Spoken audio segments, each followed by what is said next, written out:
और मैं पढ़ाने में बिलीव नहीं, मेरे ऊपर बहुत इल्जाम लगता है ये कि अवध ओझा पढ़ाते ही नहीं, और एकदम सही है, इल्जाम नहीं है, ये एकदम सही बात है, मैं पढ़ाता नहीं, इल्जाम नहीं, ये सच्चाई है। क्योंकि मेरा मानना यह है कि अगर तुम ये डेवलप कर लेगा ना तो जीवन में बैसाखी खत्म हो जाएगी।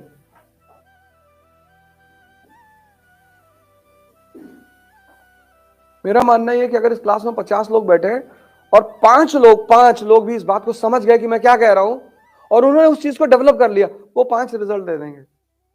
बस वही मेरी ताकत है। कल भी मैंने कहा ना, 18 साल पढ़े, लेकिन कंपटीशन देते वक्त कैसे परेशान हो जा रहे हो।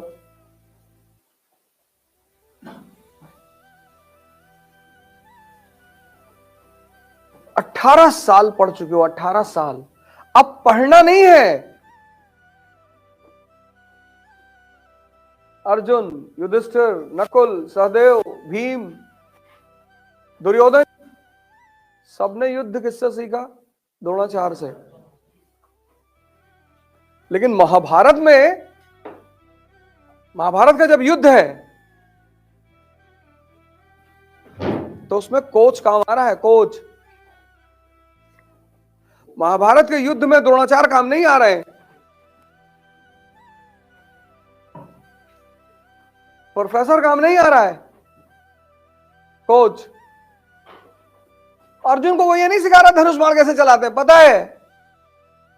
आपकी दिक्कत ये पता क्या है, आपने कभी कायदे से पढ़ा ही नहीं। आपका पहला स्टेप ही खराब है।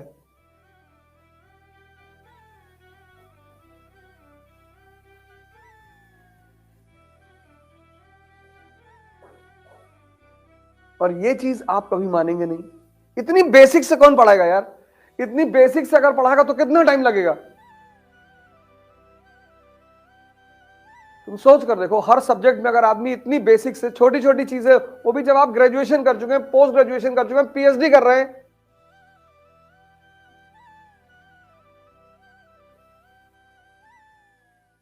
इसीलिए तो कोचिंग खूब फल फूल रही हैं।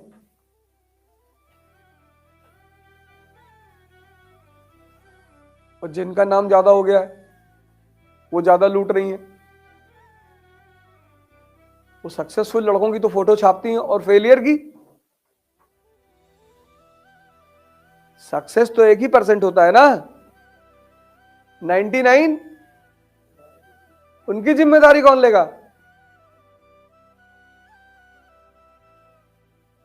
वो जो सक्सेसफुल हो रहे हैं वो तो चलो, उसमें से बहुत सारे तो डिजर्व करते हैं भाई। कई सारे ऐसे लोग हैं जिनके परिवार में ब्यूरोक्रेट है, माँ बाप है, वो बता देते हैं कि ऐसे पढ़ना है। बहुत सारे लोग बहुत अच्छे अच्छे स्कूलों में पढ़े हैं। हमारी बेटियां पढ़ती कोठारी इंटरनेशनल नोएडा में, क्या स्कूल है, क्या पढ़ाते हैं बच्चों को।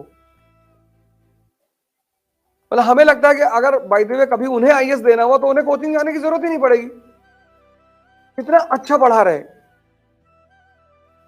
घर पे किसी को कुछ बताने की जरूरत ही नहीं पड़ती, ऐसे को रिलेट करके पढ़ा रहे हैं, कनेक्ट करके पढ़ा रहे हैं, समझा कर पढ़ा रहे हैं।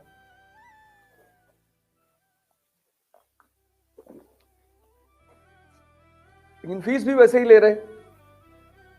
इसीलिए तो स्कूल इस देश में सबसे अच्छे हैं प्राइवेट,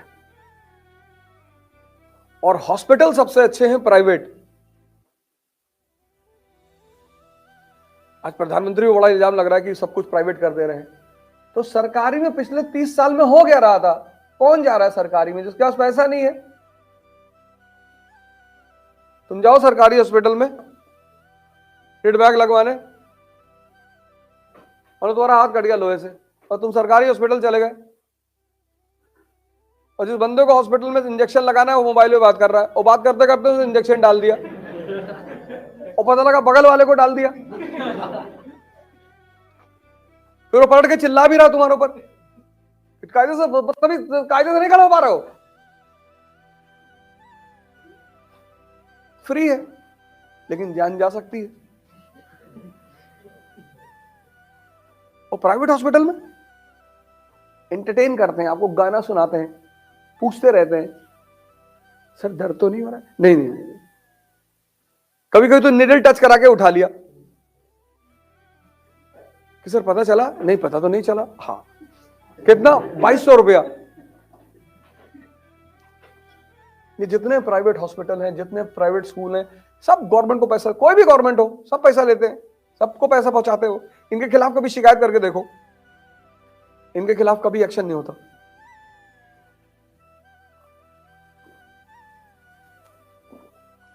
हर साल 2000, 5000, 10,000 एक्स्ट्रा चार्ज लेते हैं हर साल। वो सरकार को जो देना है अपने घर से थोड़ी देंगे, तो माँ बाप से ही लेंगे। तो हर साल एक मैसेज भेज देते हैं क्लास सेशन के एंड के बाद कि maintenance of the school 5,000 to be donated by the parents. अब 2000 लड़के हैं, 5000 से मल्टीप्लाई कर लो, चला गया। तुम किसी प्राइवेट हॉस्पिटल, स्कूल, इनकी बुराई करके देखो जाके, एफआईआर को तुम ही को मारेंगे सब गिरा के।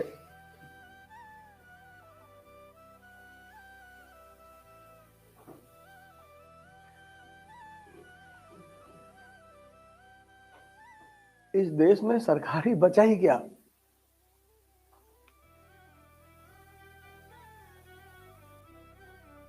पहले लोग गांधी फैमिली पे इल्जाम लगाते थे कि अरे परिवारवाद है, अब समाजवाद है।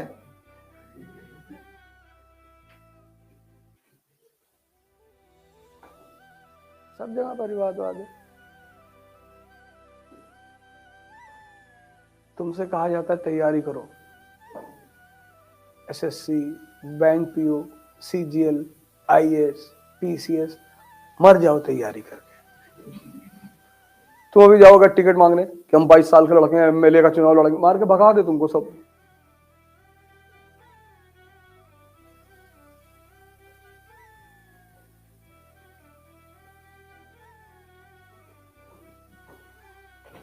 अगर इंडिपेंडेंट लड़ोगे तो यहाँ की जनता तुम्हारी किडनी बिकवा देगी और तुम्हारा सारा पैसा खा जाएगी। तुम्हारे लिए कोई नहीं लड़ेगा, हर आदमी को अपनी लड़ाई खुद लड़नी पड़ेगी। देखो डिप्ले को, यह है विजडम पैदा कर, यह है सोचना। कोई किसी के लिए नहीं लड़ता। देखो यही मैं कल कह रहा था कि शिक्षा एक मेजर मीडियम है विजडम पैदा करने का। इसलिए सिर्फ पढ़ना नहीं है, सोचना है। तो जब ड्यूप्ले ने मद्रास वापस करने से मना कर दिया तो कौन सा युद्ध हुआ? Battle of saint Thome. ये था important event in first Anglo Carnatic war. लिखो। और कल मैंने आपको एक बात बताई, मेरी कुछ बातों को नोट कर लेना।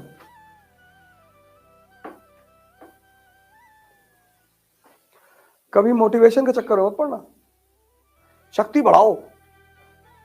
कॉन्फिडेंस जो है ना, वो शक्ति का परिणाम है। जब भी तुम्हारे पास कॉन्फिडेंस आएगा, वो तुम्हारे अंदर की बढ़ती हुई शक्ति की वजह से आएगा। लेकिन शक्ति बढ़ाने में मेहनत लगेगी।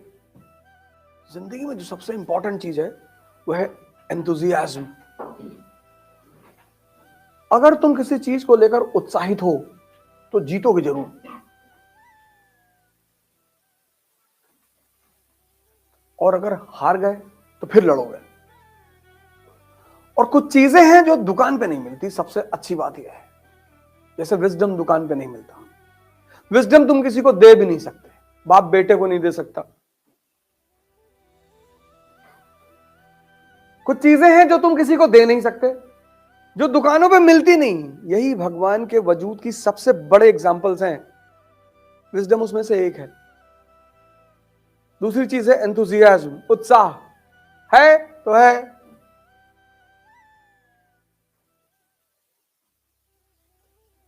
और नहीं है तो कुछ ना कर पाओगे।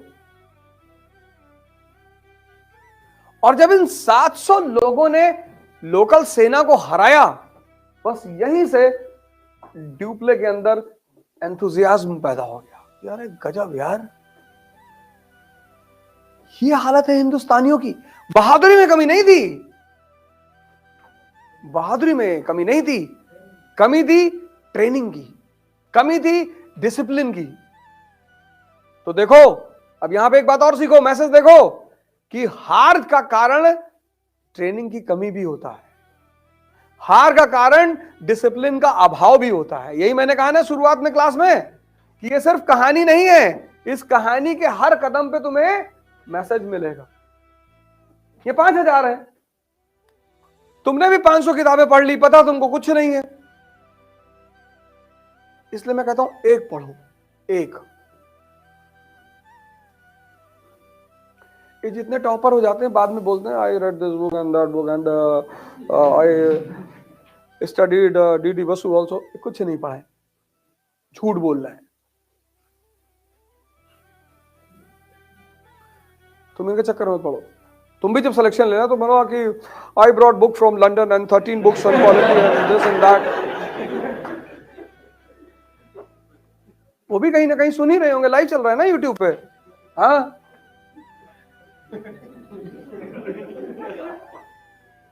बहुत सारे टॉपर तुमको मिलेगा। I used to read 5 newspaper. 5? तुम धीरे से शुरुआत करो, हल्के से, एक किताब पढ़ो, एक उठाओ और उसको पूरी तरह से कंट्रोल कर लो, अपने कब्जे में ले लो। जब वो कब्जे में आ जाए और तुम्हारे पास कभी टाइम मिले, अगर मान लो बीच में सिलेक्शन हो गया तो सिलेक्शन के बाद पढ़ लेना, क्योंकि किताबें कभी नुकसान नहीं करेंगी। मान लो तुमने लक्ष्मीकांत पर कमांड कर दिया, तुम्हारा सिलेक्शन हो गया, तो तुम दुखी मत होना कि यार अब मैं फिर सब डीडी बसु पढ़ नहीं पाए थे, तुम मसूरी में पढ़ लेना। लेकिन मान लो बीच में तुम्हें टाइम मिलता है तो डीडी बसु भी पढ़ लेना।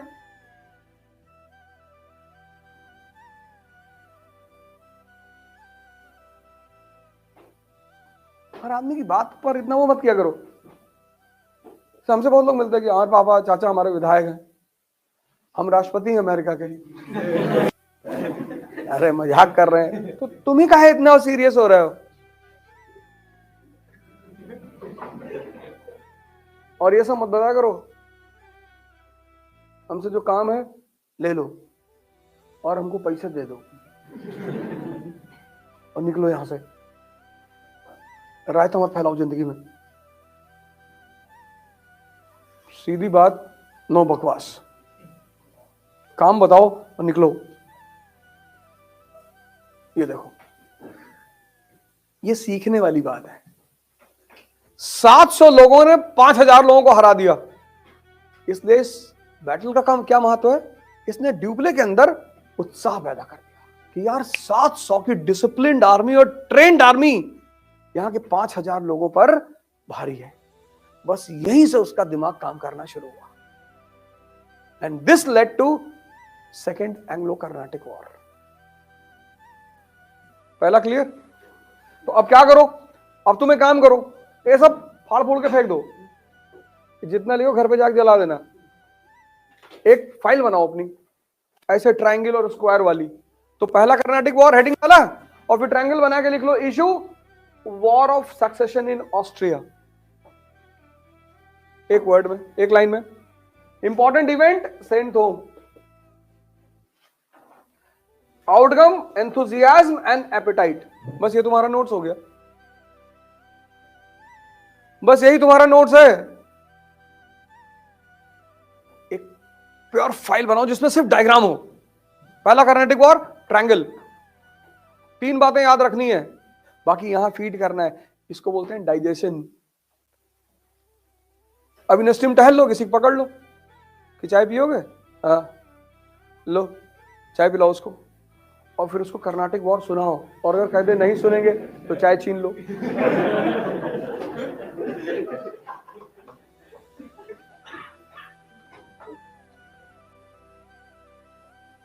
कहीं कॉपी पेज लेके बैठ जाओ, लिख डालो इसको। तुम बिना सोचे पढ़ सकते हो, तुम बिना सोचे लिख नहीं सकते। और जितना तुम लिखोगे उतना तुम्हारा डाइजेशन इंप्रूव होता चला जाएगा। तुम बिना सोचे पढ़ सकते हो, तुम बिना सोचे लिख नहीं सकते। लिख डालो, किसी को सुना दो, बड़े वाले मामा को फोन कर दो, यार तुम समझे यार कर्नाटिक वॉर कैसे हुआ? अभी तक वो तुमको कहानी सुना रहे हैं कि औरैया के पास 25 बीघा जमीन मिल रही है, मिल रही होगी, हम क्या करें, वो कब्जा करना है, खरीदना थोड़ी है। दुनिया में कुछ चीजें कभी मत खरीदना, लोहा, ईंटा, मिट्टी, कब्जा कर लो, और नहीं तो हरिद्वार चले जाओ, इसकी जरूरत ही नहीं।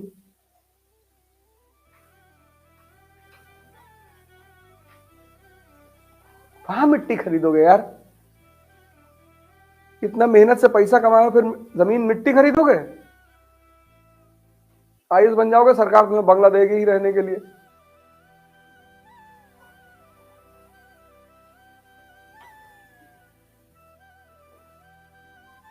रिटायर हो जाना, बच्चों को पढ़ाना,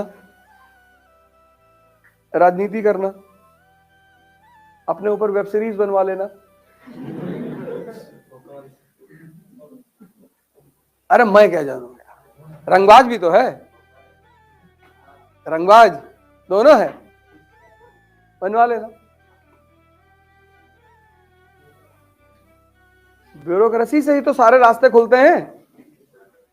ऐसे पढ़ना है, ऐसे तुम एक पेन उठाते हो, पेंसिल, और पढ़ते चले जाते हो, तुमको कुछ, तुम कलेक्ट, इसको कनेक्ट करने में टाइम लगेगा।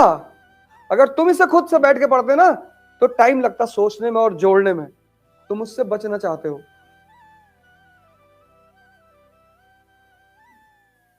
तुम इससे बचना चाहते हो, तुम इन सब चीजों को सोचना नहीं चाहते।